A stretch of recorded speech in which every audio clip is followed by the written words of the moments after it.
نحمده ونصلي ونسلم على رسوله الكريم أما بعد فأعوذ بالله من الشيطان الرجيم بسم الله الرحمن الرحيم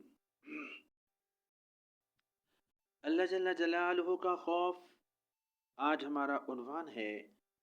دراصل اللہ جل جلالہ کا خوف ایک ایسی چیز ہے کہ جس کی وجہ سے انسان گناہوں سے بچ سکتا ہے اور نیکیاں کر سکتا ہے، یعنی نیکی کرنا اس کے لیے آسان ہو جاتا ہے اور گناہوں سے بچنا یا گناہوں کا چھوڑنا اس کے لیے آسان ہو جاتا ہے۔ حضرت عبداللہ ابن عمر رضی اللہ تعالی عنہما مشہور صحابی ہیں اور مفسر قرآن ہیں۔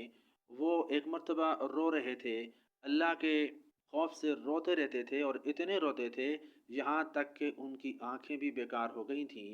تو کسی نے ایک مرتبہ ان کو روتے ہوئے دیکھ لیا تو سمجھ گئے کہ یہ مجھے دیکھ کے تعجب کا اظہار کر رہا ہے۔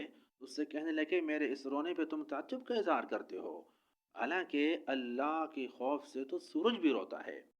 ایک اور مرتبہ اسی طرح رو رہے تھے تو کسی نے دیکھ لیا تو پھر سمجھ گئے کہ یہ میرے رونے پہ یہ تعجب کا اظہار کر رہا ہے، تو اس کو فرمایا کہ تم میرے رونے پہ تعجب کا اظہار کر رہے ہو، حالانکہ اللہ کے خوف سے تو چاند بھی روتا ہے۔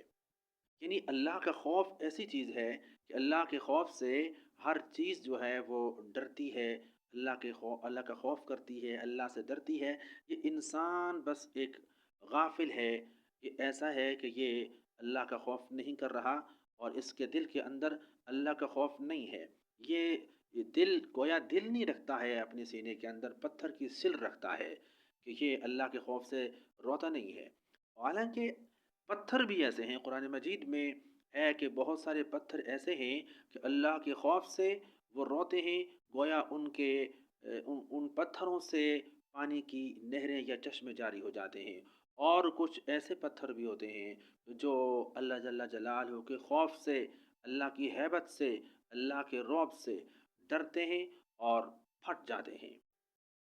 اور یہ انسان ہے، یہ اس کے بارے میں فرمایا کہ او اشد قسوہ، یہ پتھروں سے بھی زیادہ سخت ہو گیا ہے۔ اس کا دل جو ہے یہ پتھروں سے زیادہ سخت ہو گیا ہے۔ اس کے دل کے اوپر اللہ جل جلالہ کے خوف کا کوئی اثر نہیں ہوتا ہے، حالانکہ ایسی بات نہیں ہے۔ یہ خوف کیسے حاصل ہوگا؟ یہ خوف اللہ تعالیٰ کی توجہ کرنے سے، اللہ تعالیٰ کا دھیان کرنے سے، اللہ کی کائنات میں غور و فکر کرنے سے، اللہ کی طاقت، اللہ کی قوت کے اوپر غور و فکر کرنے سے یہ حاصل ہوگا۔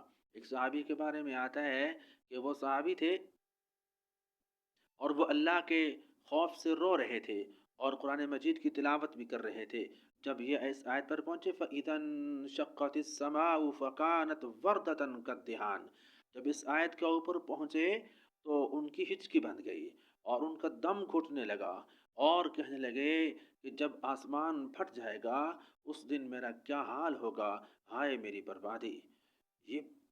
یہ اللہ کے خوف سے کہہ رہے تھے۔